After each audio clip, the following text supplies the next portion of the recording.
Hey friends, I'm Michael Kingswood. It's story time, and you're not going to believe this, but it's Friday. And on Friday, I'm recording for Story Saturday. I'm getting it done early this time for a change. How about that? As you know, since all of you guys come here all the time, and those of you who haven't come here all the time, glad to see you. Make sure that you subscribe or whatever the equivalent is on the platform that you're watching this on.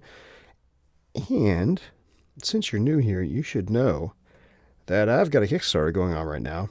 It's going to end this coming Tuesday, the 4th of April, at 12:45 p.m. Pacific time.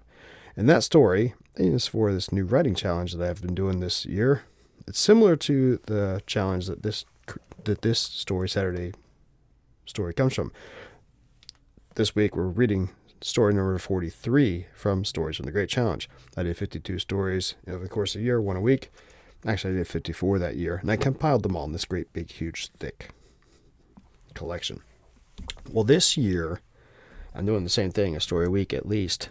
And instead of doing one collection, I'm doing 10. I'm doing 5. 5 collections of 10. With the final one, it'll be 12. And the first one is ready to go.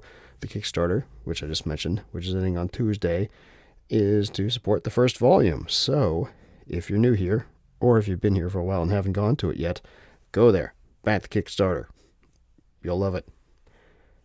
As proof of how much you'll love it, I'm going to read this story called Drops in the Storm. That's right? Drops in the Storm, not Drops in the Rain. Drops in the Rain is a song by Beast in Black. Different thing entirely. Drops in the Storm. This is kind of outside my normal wheelhouse. I normally do fantasy or sci-fi and some mystery stuff. This is more on the mystery/crime, definitely crime side of things, and it's shorter than I usually write. It's only about 2,000 words, and as I read back on it, it's like, oh man, I guess I gotta revisit this character because it's clearly a lead into a new one, to a follow-on story, which you will see. But I think it's kind of cool. I enjoyed it. I enjoyed writing it, obviously. You will enjoy listening to it because I'm reading it, and it's awesome. So I'll talk to you on the flip side. Enjoy. The lighting in the overhead seemed to swirl, making little multicolored kaleidoscope patterns in the air above Grant's head. Twist and swirl, swirl and twist. It felt like his entire body was swirling along with the lights, like he was moving in time with them and more, like he was about to float up, way up there to be with them in the warmth of their glow. Only the top of his head was holding him down to the ground. Only the top. He threw up his hands, grasping toward the spiraling lights up above him. Maybe if he could reach up high enough, he could overcome the resistance, and he could go where he was meant to. Up. Up, up, and away. There was sound all around him, murmurs and rumblings, something that seemed almost like a speech, or maybe a musical note here and there, but nothing he could put his finger on. Not that it mattered.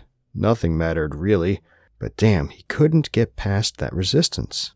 Slumping back down, he felt his arms fall to his sides, but that only registered faintly beneath the frustration bordering on anger that swept through him. He needed to go up. Had to go up. But his damn head wouldn't let him. There was a wall somewhere, he vaguely remembered that, like the memory of a dream from when he was 2 years old. He knew the fact of the wall, but he couldn't grasp the reality. But there was one nearby, somewhere. Maybe he stumbled forward, only remembering he even had feet in the split second it took between when he started to fall and when he reflexively adjusted his stance to keep himself upright. The stutter step drew his gaze down from the mesmerizing spirals and became aware of shapes in the world all around him. Blobs, not amorphous so much as blurred out, washed beneath the sheen from above, but he could just tell the blobs were multicolored. And they moved. Off to the left, or was it right? They moved in unison, like an external force was directing them, and for a second he could almost feel that force, rhythmic, pulsing. But then it faded back into the general murmur all around. To the right, the left, their movement was more random. Some remained still. Part of Grant's mind screamed at him that he should be wary lest the blobs get him. Another, louder part chided that as paranoia. They were here to have a good time just like Grant was. No enemies and a good time. He inhaled through his nose and found that the odors around him weren't washed out by the glorious spiral above. Not at all. A musky, almost sweet scent overtopped moist sourness that triggered another of those almost memories, and he flashed to a locker room way back in high school. Just as quickly as it came, the flash went, and Grant was looking back up at the spirals again. He gaped at their beauty, and he longed for them. It was warm enough here, but it would be even warmer, the bliss more sublime. He tried jumping, and for a second he thought he'd done it. Then his feet struck the unyielding surface beneath him, and that frustration flared up even higher. Damn this stupid head. Keeping him down. He pushed forward, driving his heels into the floor, and two of the blobs directly ahead parted so he could pass. He heard the general murmuring grow more distinct, chagrined. Then he was past, and he moved on until his outstretched hand contacted something hard. Hard and angled like a wall rounding a corner. He knew it was there, and here was his answer. He couldn't get up with his head holding him back, so he stepped back, lowered his head, and charged forward. The flash of light and searing pain when the top of his head struck the corner was hot, almost scalding. For a second, the world and the lights and the blobs all congealed and slowed and then stopped, and he caught a glimpse of a nightclub, with multicolored spotlights shining down from the ceiling. People in party attire scattered all around, those off to the right dancing to the DJ's beat, and shrieks of shock from people nearby to him as they all looked at him with mouths agape. Then the flash flew away, and it was all murmuring and blobs again, and Grant was light below the pain in his crown, but not light enough. Still the top of his head held him down away from where he needed to go. Up and up, up and up. He stepped back and charged the corner again, and again, and again. At some point he stopped feeling the pain, and then he stopped feeling anything at all. The club was awash in pandemonium. Panicked partygoers all decked out in club attire, and most, at least a couple sheets to the wind from the booze, drugs, or both, were pushing back from the countertop below which Piotr's target now lay limply in a slowly expanding pool of blood and gray matter. He had been in the prime of life and dressed to the nines, enjoying what he didn't know was to be his last night in this world. Considering what he had done, it was fitting that Grant was now cast aside like so many rags, in disgrace and filth.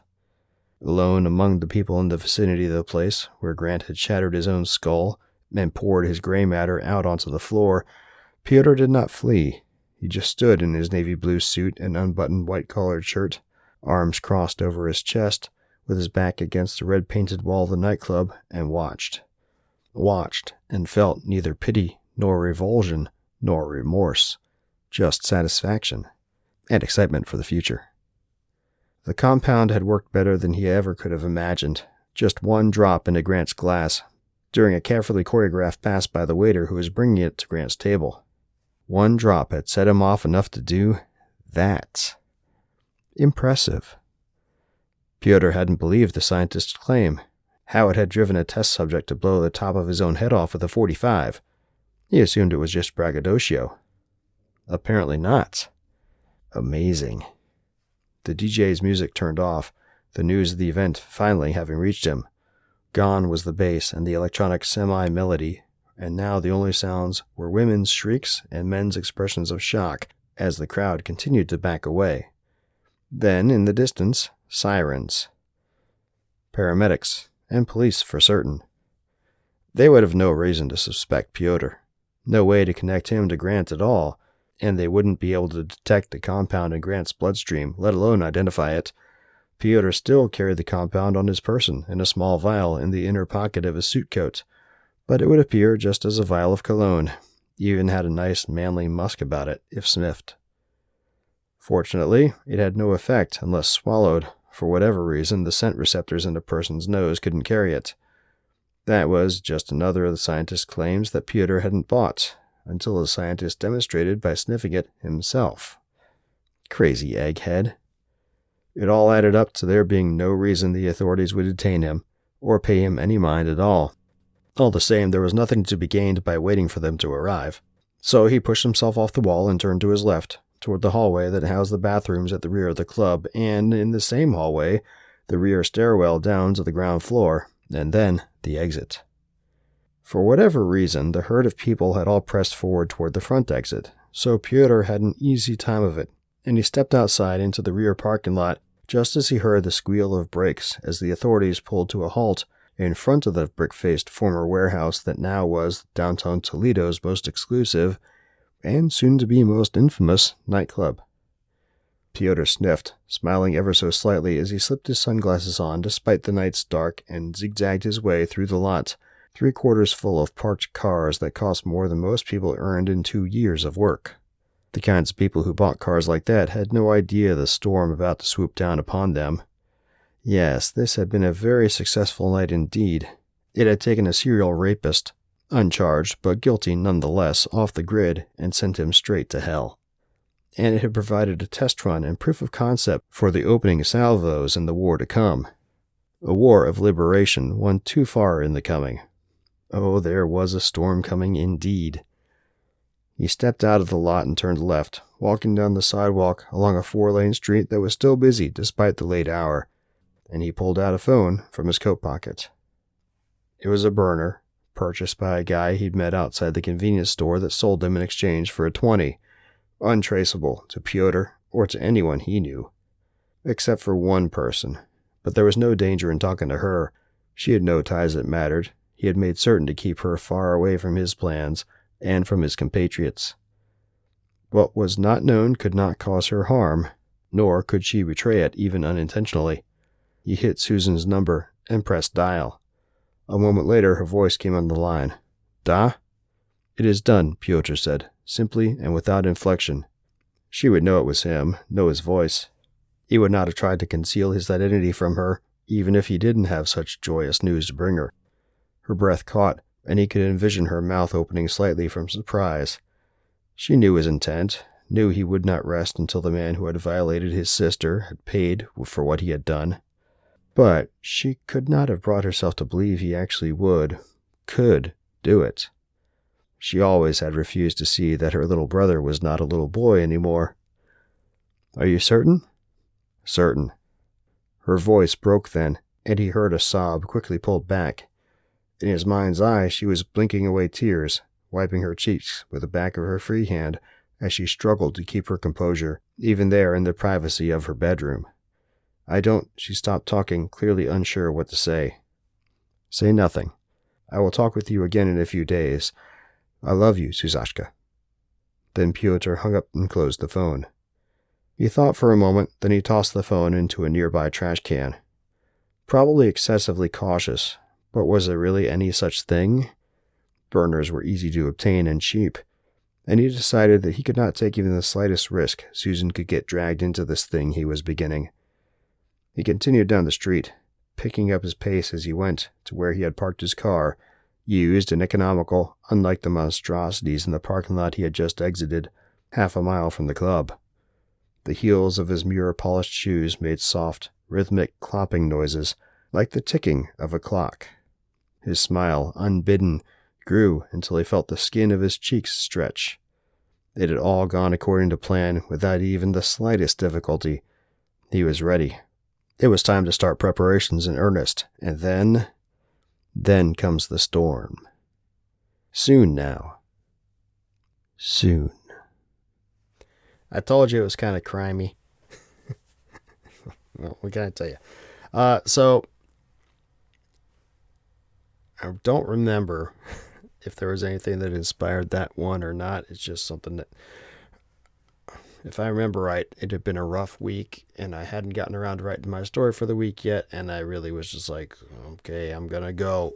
I'm going to write something. I don't know what I'm writing, and it ended up being short and sweet and kind of cool. Which is always fun when that happens. So, clearly, Piotr has some big revolutionary plan, and probably should revisit that at some point. I'm going to add that to the list of 6,000 million projects that I need to do in the writing world. It is what it is. But I hope you like that. I liked, like I said, I liked writing it, and reading back over it, I think it's kind of cool. Not to pat myself on the back too hard, but I thought the whole weird hallucinatory state thing at the beginning was pretty well done. But that's just me. What can I say? I've never done any kind of hallucinatory compound, so I have no idea if that's how it would turn out or not. But all good. So anyway, if you liked it, which of course you liked it, now you know you need to go back the Kickstarter. You can also go back on to the rest of my videos from the channel here, dozens of stories you can listen to and agree that, oh yes, I like this guy's writing. Or you can go to postcardsintheageofreason.com. It's a very nice blog that has been consenting to put my stories up on a regular basis. And the latest one that they put up this past Monday was the Eternal Ride of Brown Bones, which I read here a couple months back. But if you go back through go through their archives, they've got a bunch of stories of mine. You can read some of those for free. Or you can go to my store, michaelkingswood.com/store, and use the coupon code free sample and download something for free. Read it real quick though, because you gotta decide if you're gonna back the Kickstarter, and back it by Tuesday at 12:45 p.m. on Pacific time. And if you don't back it,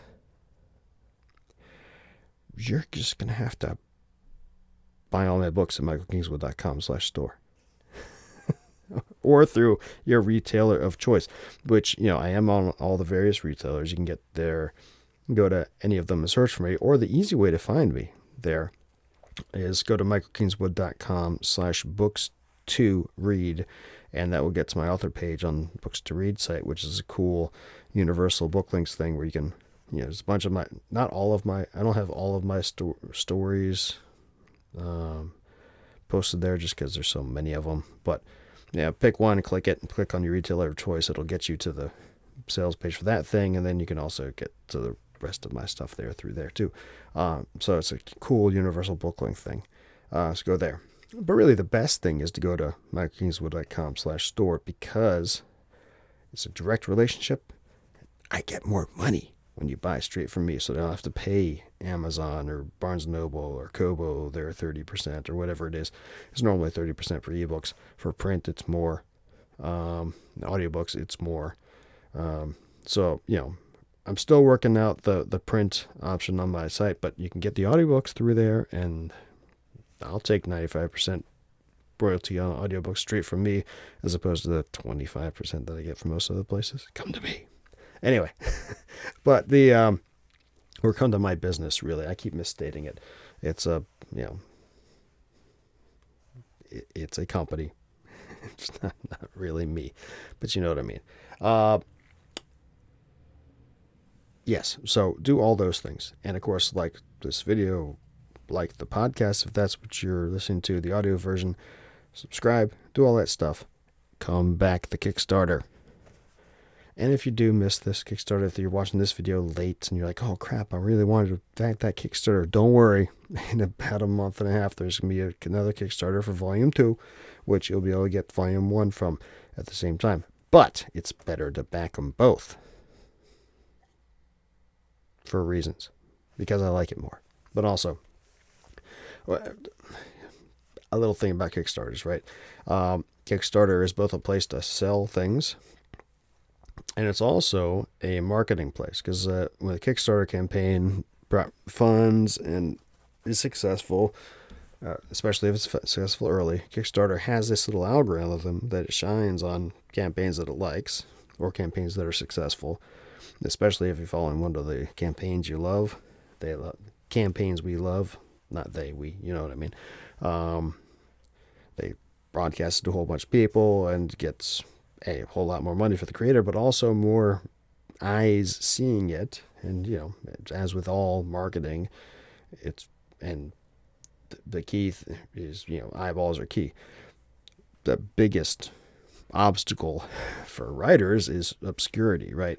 A lot of writers would be like, oh my gosh, somebody might pirate my book or somebody might steal my idea. I hope they do, because the problem is that nobody knows you exist, and getting people to know you exist, that's the challenge. So the more the Kickstarter, better the Kickstarter does, not only to get more money, but also more attention gets put on it. So that's why I keep pimping it. And also, I want you to have fun stories to read. And I want to make money from it. So anyway, so you know what to do. Go buy my books. Go back to Kickstarter. Go subscribe to this channel. And then, of course, come back next week. Next week, we're reading story number 44, which is Miss Melody and the Spruce Trail. Those of you who've been around for a while recognize Miss Melody. We had a couple of Miss Melody stories earlier in this challenge, and spoiler alert, there's one in the collection that's being Kickstarted right now. It's a portal fantasy thing, and it's about a cafe where people go in, they have problems, and the cafe helps them solve their problems. And this story is pretty cool, I think. I think you will like it. So come back next week and enjoy listening to me read it, or just go buy it on my site. You can buy it through the collection or individually. No, you can't buy it individually because I've not been putting the stories out individually until I read them. So you can still get the stories from the Great Challenge collection. You know, this one, all the stories are in there. But you can come back next week for Story Saturday. It'll be cool. I have been sporadically streaming Kickstarter updates. I'm going to continue to sporadically stream as the Kickstarter nears its end. So stay tuned to look around on the channel for that. And yeah, nothing else. Just come back next Saturday. I'll talk to you then. Until then, don't do anything I wouldn't do.